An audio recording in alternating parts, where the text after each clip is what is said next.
चर्चा होती थी उसमें, तो कोरोना की रोकथाम के लिए माननीय हमारे उस समय हर्षवर्धन जी थे, डॉक्टर हर्षवर्धन जी जो केंद्रीय स्वास्थ्य मंत्री थे, अपने माननीय पीएम साहब के साथ लगातार बैठकें होती थी, लगातार निगरानी करते थे, वर्चुअल मीटिंग होती थी, यहाँ तक कि लैब को कैसे प्रोत्साहित किया जाए, आर्थिक कोई प्रॉब्लम है उसको हल किया जाए।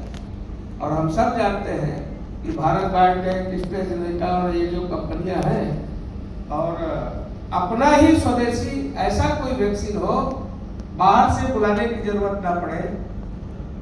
फाइजर यहाँ बहुत मध्य प्रदेश से हमारे जो अतिथि यहाँ पे आए हुए हैं इस कार्यक्रम में, और हमारे स्टेट के काफ़ी जिले के जो भी यहाँ पे सीएमएचओ साहबान और डीएमओ साहबान आए हुए हैं, सभी का मैं स्वागत करता हूँ। और जैसा कि अभी सांसद महोदय ने और डॉक्टर मिथिलेश चौधरी जी ने बताया कि बीमारी जो है उसका रूट काज क्या है और किस तरह से राजनांदगांव में अनेक वर्षों में काफ़ी मेहनत करके एपीआई टैक्स जो पहले 5 से 8 हुआ करता था वो 1 से नीचे आ गया है।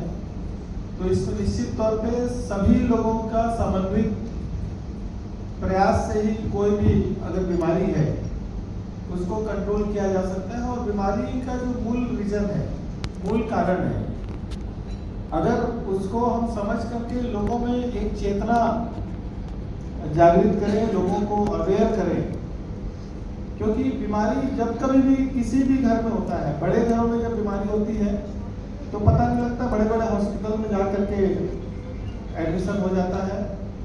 बट गरीब के घर में अगर कहीं कोई बीमार हुआ तो उसका उस बीमारी के कारण आर्थिक रूप से उसको काफी नुकसान होता है। न केवल उसका आर्थिक रूप से नुकसान होता है बल्कि उसका मन भी काम करने में नहीं लगता, और रोज के रोज जो कमाने खाने वाले होते हैं, अगर 4 दिन 6 दिन भी अगर उसको काम करने का। आज के इस कार्यक्रम में उपस्थित हमारे बीच कलेक्टर राजनांदगांव संजय अग्रवाल जी, सभी वरिष्ठ डॉक्टर्स जो यहाँ पर हेल्थ केयर प्रोफेशनल्स जो यहाँ पर उपस्थित हैं, तीनों राज्यों के, 3 राज्य के, ये बहुत ही इम्पोर्टेंट मीटिंग्स हैं। इनफैक्ट सभी डिपार्टमेंट्स में होनी चाहिए। जब हम बेस्ट प्रैक्टिसेस को शेयर करते हैं, चाहे वो जो आज का वेक्टर बोर्न डिजीज से रिलेटेड है या किसी भी अन्य जो हमारी डे टू डे रिस्पॉन्सिबिलिटीज का पार्ट जो रहता है, जो डे टू डे मैनेज करते हैं, डील करते हैं। जब हम तीनों स्टेट्स की बात करते हैं, हम बॉर्डर जरूर शेयर करते हैं, लेकिन हमारी प्रैक्टिसेस काफ़ी अलग है। जब मैं पुलिसिंग के हिसाब से, गवर्नेंस के हिसाब से देखता हूँ तो भी, इवन हेल्थ केयर के हिसाब से हम लोग देखते हैं, या जब हमारा इंटरेक्शन होता है तो भी। तो जब हम लोग यहाँ पर आए हैं तो मेरा सबसे यही रिक्वेस्ट रहेगा कि सिर्फ जो टॉपिक है, जो विषय है, उसके ऊपर तो ऑब्वियसली हम लोगों को प्रोफेशनली अपना बेस्ट प्रैक्टिसेस, लर्निंग्स, चैलेंजेस ये सब शेयर करना ही चाहिए, करना ही है। उसके अलावा भी कुछ चीज़ें होती है, जैसे बेसिक इंफ्रास्ट्रक्चर।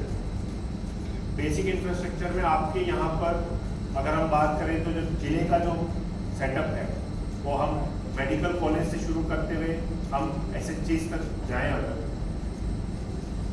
वहाँ पे क्या आप लोगों के यहाँ पे सेटअप पे रहता है, वो बिल्डिंग। वेक्टर जनित रोग नियंत्रण कार्यक्रम का जो अंतर्राज्यीय कार्यशाला यहाँ आयोजित की जा रही है, उसी के संदर्भ में मैं कुछ 2-4 लाइन कविता आप सबके बीच में बताना चाहूँगा। जैसा कि आप सब जानते हैं कि मलेरिया का जो बर्डन है वो भले ही बहुत कम हो, लेकिन स्टिल जो है malaria is impacting more and more to the people's health and people's financial status. तो उसी पे आधारित है देश की सेहत का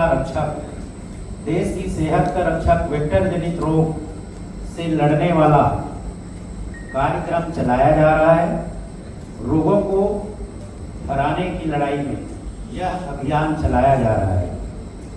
मच्छर, मक्खी और कीड़े रोग का कारण बन जाते हैं, लेकिन हमें होश में रहना है, सुरक्षा के उपाय करना है। देश की सेहत का रक्षक वेक्टर जनित रोग से लड़ने वाला कार्यक्रम चलाया जा रहा है। रोगों को हराने की लड़ाई में यह अभियान चलाया जा रहा है।